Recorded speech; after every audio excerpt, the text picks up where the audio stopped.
Hey yo, good day everyone. Welcome to another video dito sa Man Cannot Ride. Nakakita tayo ng bagong langis sa Shell. Although hindi ko alam kung bagong labas to o kung kailan to nalabas, pero bago ko siyang nakita, bago sa akin. So this is the Shell Advanced Fuel Save 10W30. Yan. Fully synthetic motorcycle oil. Okay, so yun ang nilagay natin ngayon dito kay Octavia. So nag-change oil tayo, change filter, and the usual. So ito yung susubukan natin. Ang gusto kong i-share ngayon sa inyo is ano ba yung numero na yun, kasi yun yung nabago eh. Ang gamit ko dati is 10W40, ngayon 10W30. Ang dami ng langis sa Shell kanina na bago sa paningin ko. Merong ganito, yung kulay pula, yung power, merong anong tawag do, tas siyempre meron pa yung AX3, AX5, AX7. AX7 yung huli kong ginamit. Before AX7, nag-AX5 ako, so nag-AX3 rin ako. Yung Ultra, Advanced Ultra, ginamit ko rin yun. So nagamit ko lahat, yung mineral, yung premium mineral, yung synthetic blend o yung semi-synthetic, tapos fully synthetic. Tapos ito na nga, balik tayo sa fully synthetic dahil nga ngayon ko lang to nakita. So marami yun, merong iba't ibang klaseng numero. So share ko sa inyo yung based from my experience and from my research, yung nalalaman ko. Again, sa akin lang naman to ha. Okay, wait lang. Okay. Sa akin lang naman to ha. Okay. Ano ba yung tinatawag na viscosity? Ano yung 10W30? Okay, so bakit siya may W? Bakit siya dalawang numero pa? Sisimplihan na lang natin kasi marami na rin akong nagawang mga videos tungkol sa oil at medyo technical yung iba, and then marami kayong makikita, sobrang dami yung makikita mga videos sa YouTube about motorcycle oil, engine oil. Sobrang daming information yung matututunan. Okay, sa akin lang, sisimplihan lang natin ngayon. So meron tayong malamig at mainit, yun lang yun. Okay, yung unang numero natin, yung 10W, okay, bahala na kayo kung anong gusto yung meaning ng W. Okay, basta yung unang numero, yung 10W na yun, yun yung para sa akin, yun yung malamig. Yung langis na to, kapag malamig pa yung makina, okay, at dumaloy siya, o in-on mo yung makina, na-start mo yung makina, pag dumaloy itong oil na to, ang characteristics nga is similar o yung flow ng isang 10 viscosity, ng isang oil na may viscosity na 10 weight. Okay? Alright. Yung 30 naman, o yung pangalawang numero, yun yung hot flow. Okay? Cold flow, hot flow.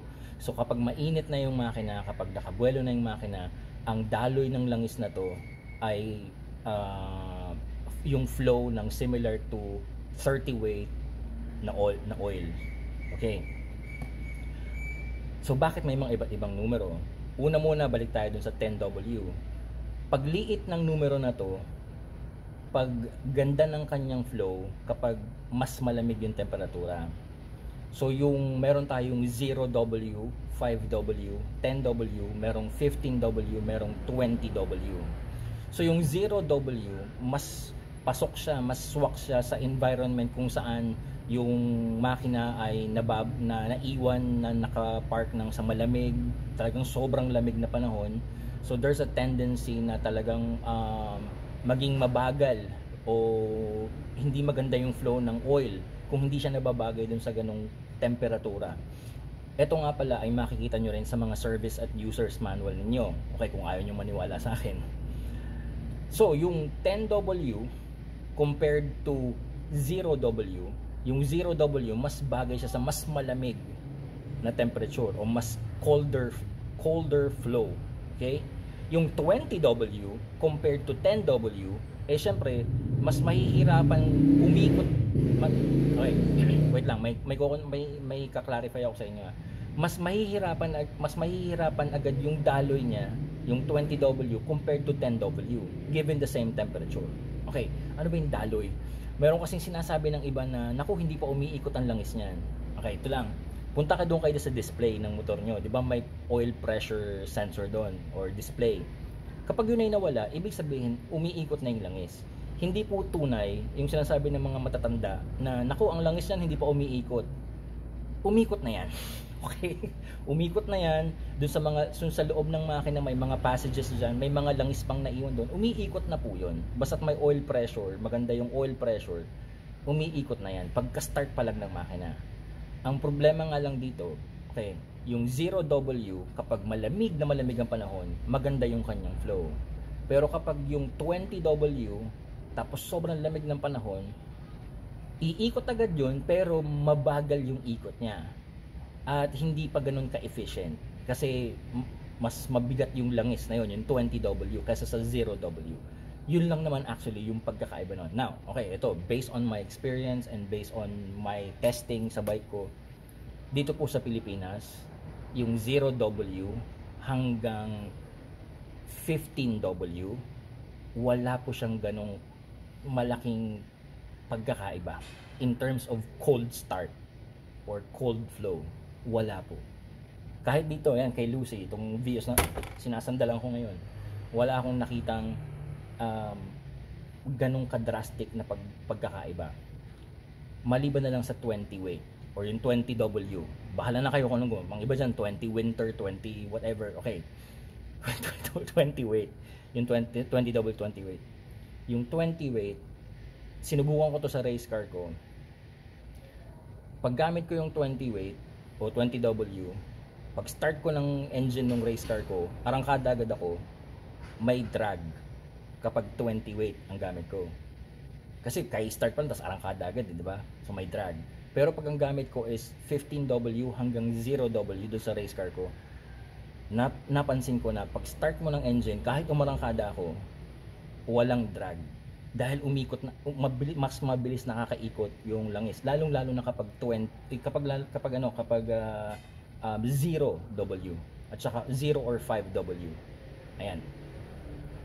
Kung nalilito kayo, so ano nga ba talaga ang pipiliin nyo? Mas maganda, okay, sundin na lang natin yung talagang para sa bansa natin or sa tingin ko yung naaakma all around cold flow weight sa bansa natin, which is 10. Okay, kung takot kayo na yung 0 baka kakaiba, kung takot kayo na yung 20 baka masyadong mabigat, then mag 10 na lang tayo, 10. Okay, kaya ito 10 pa rin yung gamit ko, 10W. Now, ito, last 2 minutes. Ano naman yung 30? So ito naman yung hot flow o yung pag mainit na.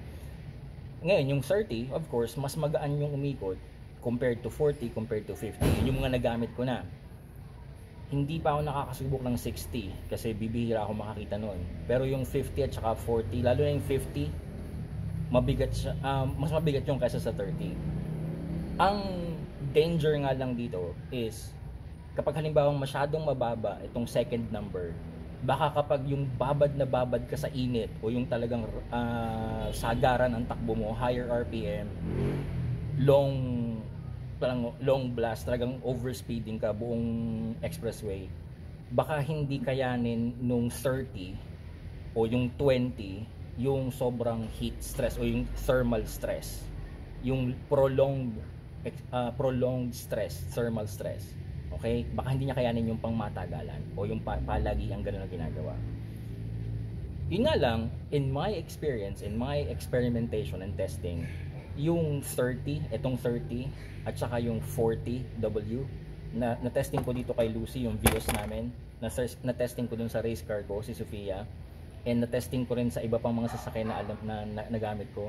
Yung 30 at saka yung 40, very minimal ang kanyang difference. Kahit na babaran, na rektahan, na yung mahaba ang sagarang higher RPM, hindi ko masyadong nakitang mas may advantage yung 40 compared to 30 or vice versa.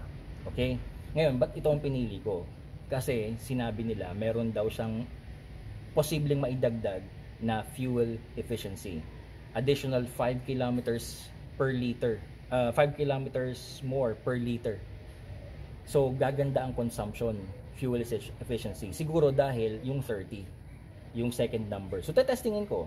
Tingnan natin kung tama ba ang pagkaka-advertise ng Shell dito sa produkto nito. I will see you on the next video sa Man Cannot Ride.